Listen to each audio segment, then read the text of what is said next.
Welcome back to Court TV Live. We want to take you to New York City as testimony is back underway in Sean Diddy Combs' federal sex trafficking trial. Our team is on the ground there, and in the witness box, again, Cassie Ventura. She started her testimony on Tuesday. It continues today and may last for much of the week.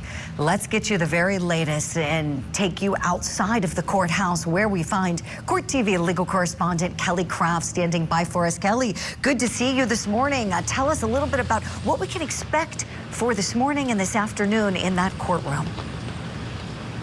Well, good morning to you, Julie. Nice to see you. A rainy day here in New York City, so that makes everything a little more difficult because there's lots of chaos surrounding this case. So many people want to come out and see if they can get a glimpse of everyone who's arriving to take part in this trial. So I want to just get you caught up on what's taking place so far this morning. So before the jury was brought in, before Cassie Ventura was brought to the witness stand, there was a conference of sorts between counsel as well as the judge, making certain that privacy screens had been installed on the jury's monitors. So there has been some discussion in this case. When we had opening statements here, we had heard that we are going to see the video of these freak-offs. Well, there's been a change to that, and so now only the jury is going to be able to view those freak-off videos. Some media had made a request saying, could we have maybe 3 outlets view the videos and then report that back to everyone else? The judge did not agree with that. So now we're in a situation where no one in the public is going to be able to see those freak-offs. They will have privacy screens. The jurors will, on their computers, on their monitors in front of them. They will be the only ones that get to view that.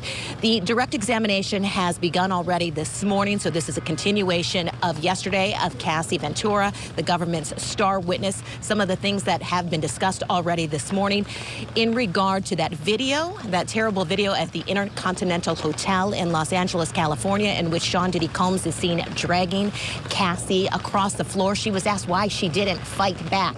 She said that she had learned that it's best just to cower in place because if she had fought back, it would make things worse. We did catch up with Cassie Ventura's attorney as he was making his way into the courthouse this morning. Let's go ahead and play that for you. He has a bit to say. You wait from the beginning for the horn to go off. You're a bit anxious. You get into the water, it's cold, and then you start to feel comfortable in the water. You start to have that comfort. You get on the bike, you start moving fast. And then you get off the bike, you start to run, and you know the finish line is in sight. And I think we're at that point where the finish line is in sight, where Cassie's friends and family are on the other side of the finish line, and that her training, her truth, will get her through to that point and prevail. And we also have some video of Sean Combs' children making their way inside the courthouse this morning. They've been here, strong support over the last several days. He has had quite an entourage in attendance for this case. One of the things that's going to be interesting to see, Julie, is that defense counsel has requested that Cassie Ventura not confer with her attorney while she is on the witness stand under cross-examination. So we're going to have direct this morning, the continuation of that.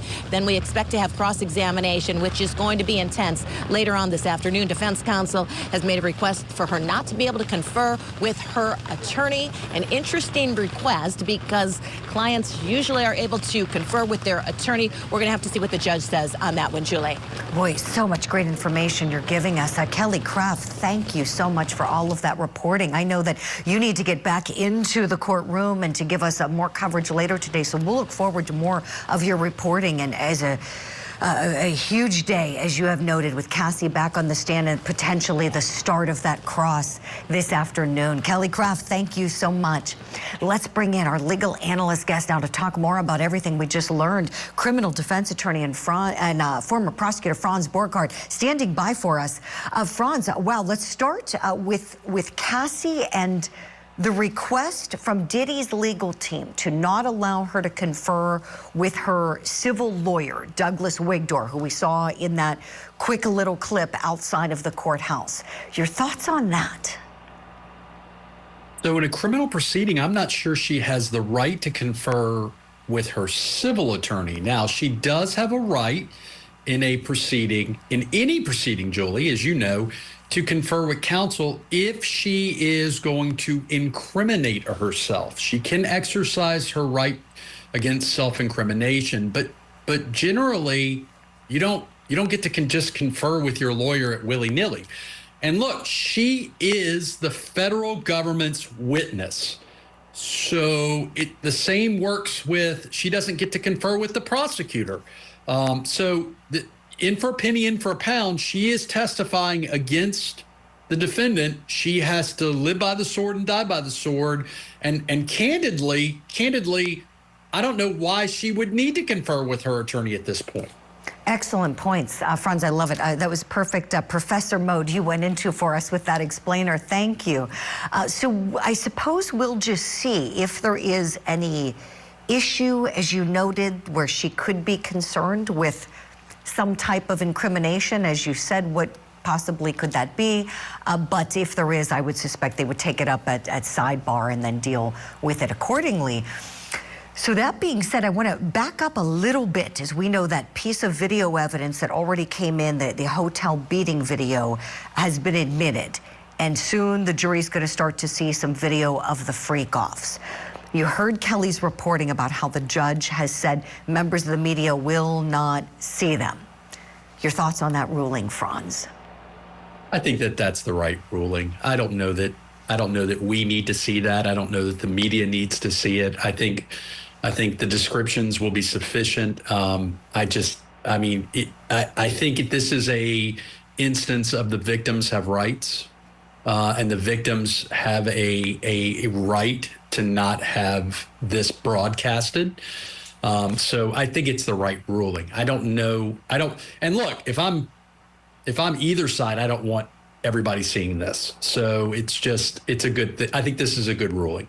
Right. I'm with you, Franz. I can't really see any legitimate purpose in it. And I was thinking this through, as much as I'm a major advocate for victims' rights, also a member of the media for a long, long time, I'm thinking, how do you even report it? Even if 3 members of the pool were allowed to look at it, okay, we're not going to broadcast it. Nobody's going to see video or audio. There's that. Who's going to describe it? You're still subject to FCC fines and rules and regulations. And as you said, there's going to be enough descriptors from the testimony, from the arguments, from the lawyers that we can all use our imagination as to what's in those videos. And as long as the jury sees it, we don't need to. We're not the finders of fact on this one. Franz, one last question for you, please. As I'm looking at the sketches that we're getting of Diddy, I noticed that he's wearing sweaters. He's rocking the sweaters. It looks like the dress shirt underneath, the white collar sticking out, kind of the light gray sweater for one of the days of court. Your thoughts on that look for this trial? Well, it's my understanding that the courtroom is actually frigid, and I will say federal courtrooms are generally well cooled and chilled. So it may be a function of comfort. It certainly gives that Mr. Rogers vibe.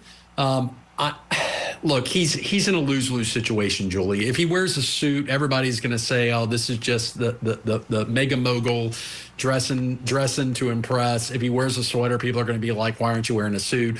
So I don't have a problem with the sweaters.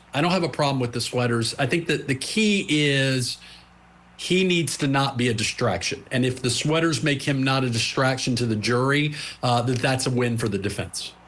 Great points, Franz. Yeah, I've thought a lot about this, right? Because we know that he's got money to buy all the beautiful suits in the world, but he's in kind of a no-win situation, I think, with his attire, right? Because if they're too fancy, jurors may resent that. They may kind of judge him for it. If he tries to look too understated, they may say, "Oh, you're trying too hard to look like one of the regular people," when we know you're not. So I think, like you said, if he just kind of blends in, keeps himself warm and comfortable as he's got to pay attention during this case, that's probably the smartest move.